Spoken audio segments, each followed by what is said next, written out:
Topic है discussion का, क्योंकि ये कर्म से जुड़ा हुआ है। कर्म कभी भी आप जब करते हो तो कर्म का रिजल्ट आप खुद ही उसके रिस्पॉन्सिबल। हम हमेशा जो बात समझते हैं ना कि जो दे रहा भगवान दे रहा, नहीं, जो दे रहा भगवान नहीं दे रहा, जो पा रहे हो आप अपना ही पा रहे हो। मतलब मुझे ये भी, मैं सोचता रहता हूँ हमेशा कि गवर्नमेंट और जो स्पिरिचुअल एंगल है ना, मुझे लगता है उसमें एक बैलेंस ज़रूर क्रिएट होना चाहिए।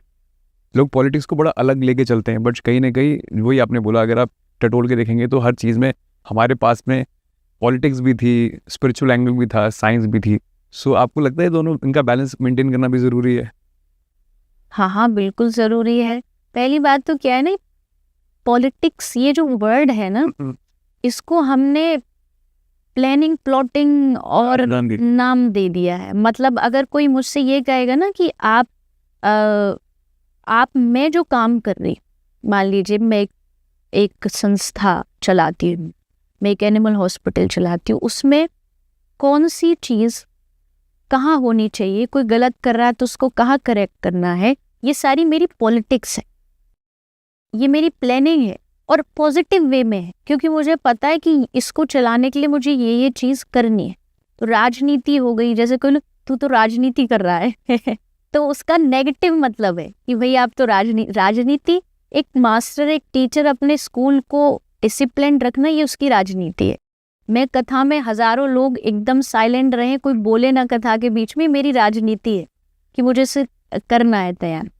अब बात रही पॉलिटिक्स और अध्यात्म की, ऑफ कोर्स सदियों से ये चलता हुआ आया है। राजाओं के पास एक ऋषि होते थे जो उनको एडवाइस देते थे, और पॉलिटिकली अगर कोई व्यक्ति है, पॉलिटिशियन है, उसको आध्यात्मिक होना बहुत ज़रूरी है, क्योंकि वो जो भी डिसीजन लेगा उसमें जब तक आध्यात्मिकता नहीं होगी तो वो सोसाइटी को कभी हेल्प नहीं कर पाए। आध्यात्मिकता से मेरा मतलब है कि जो चीज़ें समाज में चेंज होना ज़रूरी है, उसको लग रहा है कि नहीं, आज के टाइम में आज के जो जनरेशन है, जो बच्चे हैं, इनमें थोड़ा सा चेंज होना, जैसे एजुकेशन में चेंज होना ज़रूरी है, वो तभी करेगा जब वो स्पिरिचुअली कनेक्टेड होगा चीज़ों से। तो इसलिए पॉलिटिक्स में, एजुकेशन सिस्टम में, इन सब में आध्यात्मिकता का होना इसीलिए ज़रूरी है ताकि वो एक सही निर्णय ले सके, सही डिसीजन ले सके। निर्णयात्मक जो बुद्धि होती है, सही और गलत, ये जो छोटी सी एक दीवार है ना, इसको क्रॉस करने में सबसे ज़्यादा हेल्प आपको आध्यात्मिकता करती है, क्योंकि अक्सर हम नहीं डिसाइड कर पाते। क्या सही है, क्या गलत है, कैसे डिसाइड करें। वहाँ आध्यात्मिकता काम आएगी आपको कि नहीं, यहाँ ये ऐसा होता आया था, इसमें आपको इस तरीके से आगे बढ़ना चाहिए। मतलब मैं खुद भी बड़ा स्पिरिचुअल आदमी, ऐसा नहीं कि हम बस बात कर रहे हैं, बट ऑब्वियसली उसके लॉजिक को बार बार क्वेश्चन करना भी मेरा वो है, ज़रूरी है। मैं काफ़ी लोगों से मिलता रहता हूँ, मुझे लगता है हम बहुत बात करते हैं, ईश्वर की बात करते हैं, बट मिला तो कोई भी नहीं है, मिला तो कोई भी नहीं है। आप कौन से स्वरूप को मानते हो उनका?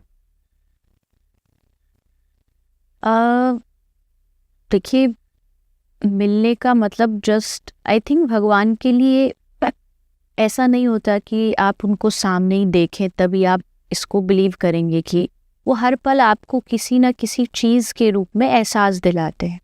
क्योंकि I think devotion is an emotion. बिल्कुल बिल्कुल, इमोशन से ही यहाँ सारी दुनिया चलती है, और डिवोशन तो डेफिनेटली, क्योंकि ये पेड़, ये पत्ते, ये फूल, ये हवा, ये सब उस चीज़ का एक एहसास दिलाने वाली है कि कोई है जो दुनिया चला रहा है।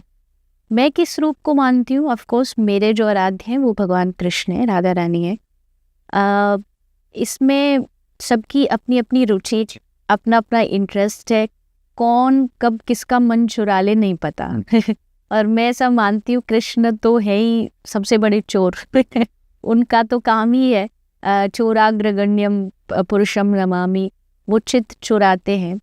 तो मेरा जो बिलीव है वो भगवान श्री राधा कृष्ण में है, और आई थिंक बहुत ज़्यादा है आई मीन कि जैसे बहुत सारे लोग होते हैं कि भाई मैं आज सोमवार आया, मैं इसे भी मान लेता हूँ, मैं उस दिन तो इसको भी कर लेता हूँ।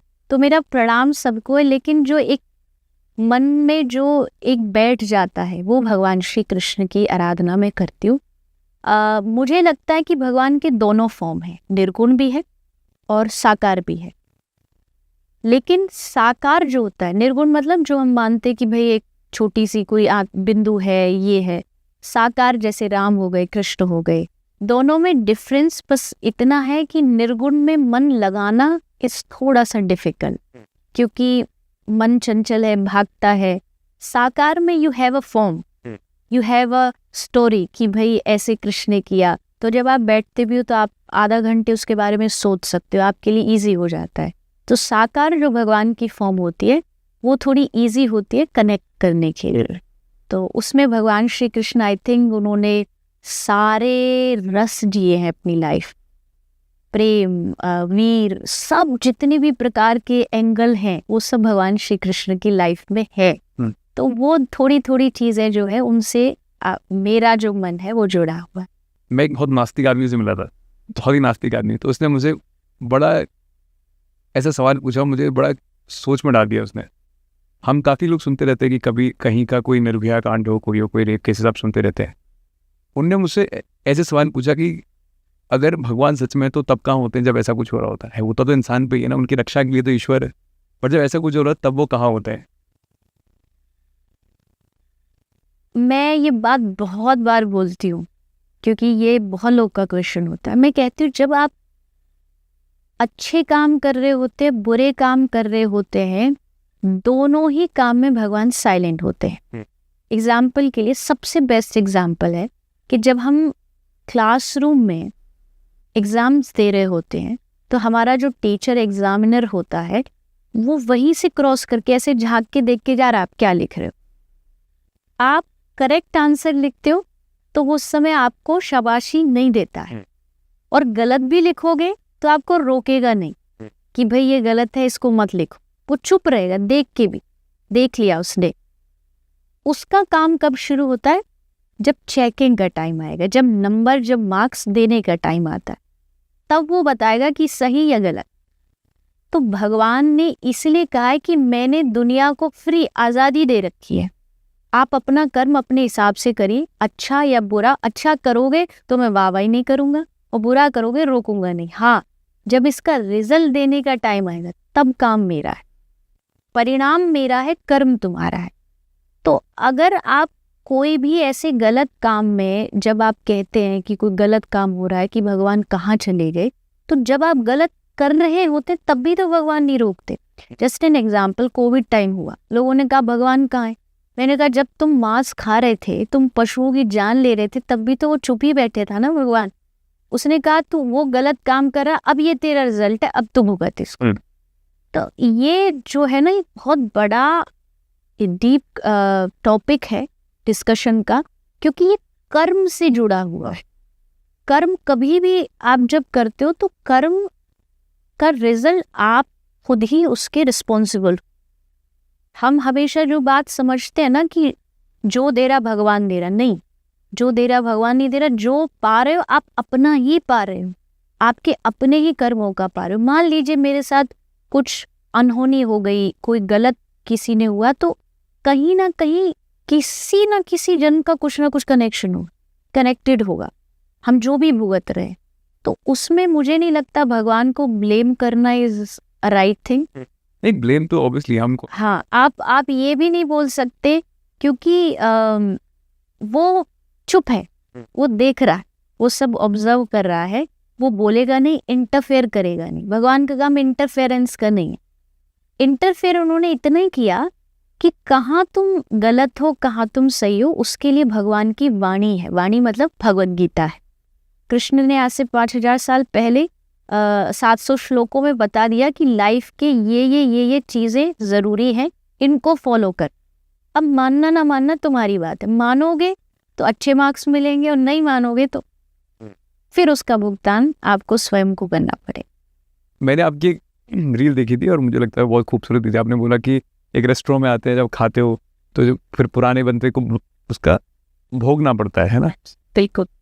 मेरा उस समय एक क्वेश्चन जागा था, मैंने बोला कि जब भी हमें बात करते हैं कि कर्मों की बात करते हैं, बट उस कर्म देखने को तो हम रहेंगे ही नहीं ना। उसका लेखा जो, अगर आदमी मर गया और हम हर आदमी एक, ठीक है शास्त्र है बिल्कुल, और मैं भी बहुत उनका बिलीव करता हूँ, बट मैं कह रहा जब भी हम कोई बात कहते हैं तो हम उस बात को पूरी तरीके जानते नहीं है। तो हम जब ये बात कहते हैं तो ये कहते हैं कि उस कर्मों का लेखा जोखा ना रखा जा रहा है, बट कौन रख रहा है? फिर वही बात आ गई, ईश्वर को देखा नहीं, हाँ साइलेंट है, देखा नहीं, बट हमें क्या पता अगले जन्म में क्या होने वाला है। ऐसे ही जैसे आपको नहीं पता आप पिछले जन्म में क्या थे, हाँ, हमें नहीं पता हम लास्ट जन्म में क्या थे। क्वेश्चन मार्क पे। देखिए हमारी प्रॉब्लम क्या है, हम ये समझते, अभी आप समझ रहे हो, मैं समझ रही हूँ, सारी दुनिया समझ रही है, मेरी ट्रू आइडेंटिटी है, मेरा नाम अंकित है, मेरा नाम चित्रलेखा है, और यही हमारी लाइफ है, मृत्यु हो गई, अब हमको क्या पता।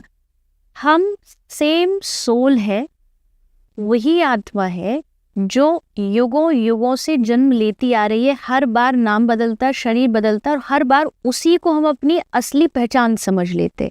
इस जन्म में हमने ये असली पहचान समझी, अगले जन्म में हम कोई और असली पहचान समझेंगे, जबकि वो नहीं है। असली पहचान है जो अंदर एक आत्मा है जिसका कोई नाम नहीं है, वो हमारी असली पहचान है, वो हर जन्म में सेम रहेगी, वो नहीं चेंज होगी। तो जब वो सेम आत्मा कंटिन्यू अलग अलग लाइफ में जा रही है, ऑफ कोर्स उसका भुगतान भी उसी आत्मा को करना पड़ेगा। बस इसमें एक ही चीज है, इसको आप नेगेटिव, जैसे आप बोल रहे हो कि हमें क्या पता, ये भी सोच सकते हो, या ये अच्छी भी चीज हो सकती है कि शायद भगवान ने हमें जानबूझ करके ये चीज हमसे दूर रखी कि भाई आपको नहीं पता आपने पास्ट लाइफ में क्या किया, इसलिए ताकि आप इस जन्म में ये सोच करके कर्म करें, ताकि आपका अगला जो जन्म है उसमें आपको यहाँ का भुगतान न करना। बड़ी क्वेश्चन मार्क हुआ ना फिर भी एक। हाँ, question, of course question mark है, इसमें कोई डिबेट नहीं है कि हाँ ये चीज बहुत बहुत बहुत गहरी है कि हम कैसे समझे, हमको क्या पता हमने कितने जन्म पहले क्या किया है। बस इसमें एक ही चीज हो सकती है, हमारे हाथ में जो है सावधानी, इससे ज्यादा हमारे हाथ में कुछ भी नहीं। हम ना तो कोई प्रेडिक्शन, ना कोई, ठीक है लोग दावे करते हैं कि मैं तुम्हारा अगला जन्म बता दूंगा, पिछला जन्म बता दूंगा, आई डोंट नो कितना उसमें सच होता है, कितना लोग मानते हैं। मुझे लगता है ना मुझे पिछला जन्म जानना, ना मुझे अगला जन्म जानना, मुझे क्या करना है कि अभी मैं जो हूँ मैं ये कोशिश करूँ। देखो इतना तो सबको पता है, मैं किसी को धोखा दूंगा तो ये गलत है, बिल्कुल, मैं किसी के घर से कुछ चुराऊंगा तो ये गलत है। अगर मैं आज ये कर रहा हूँ तो ये मैं भुगतूंगा या तो इस जन्म में या अगले जन्म में। ये वो सोचता है, बस ये वो सोचता है, और आई थिंक सोचने भी लगा, अगर वो ये बात अपने माइंड में सोच भी शुरू कर देता है कि ये जो तू कर रहा है ना इसका एक परिणाम है, उसको माइंड में रख करके काम करो। अगर रिजल्ट को माइंड में रख के काम करोगे ना, एक्शन अपने आप बदल जाएंगे। एक्शंस हमारे जो हैं ये गलत इसलिए क्योंकि अभी थोड़ा सा परिणाम पे ध्यान नहीं दे रहे, अभी तो मौज है बस, हाँ जिंदगी बड़ी अच्छी चल रही है। बट एक दिन जब रिजल्ट आएगा तब आदमी रोता, तब कहता भगवान कहाँ है। तब जब आप कर रहे थे वो तब भी कह रहा था कि रुक जा, पर आपने सुनी नहीं उस आवाज को, या फिर ये कह लो उनके थ्रू ये जो गुरुजन होते हैं, संत होते हैं, या सत्संग होता है, ये हमें रोकता है, ये हमें सावधान, ये वार्निंग दे रहा है कि नहीं ये नहीं करना। उस समय हम अनसुना कर देते, उस समय हम कहते हैं ये तो बाबा जियों का काम है, प्रवचन देना ये तो उनका डेली का काम है, बट ये काम नहीं। असल में देखो कोई संत क्यों बोलेगा, आपके भलाई के लिए बोल, ताकि आप उन चीजों को समझें। सिर्फ आपको एक घंटी बजा रहे, वार्निंग दे रहे हैं कि इस चीज को अभी टाइम है समझ जाए। तो उनको एक्यूज करना या फिर ये कह देना ये तो धर्म नहीं धंधा है, ये सब चीज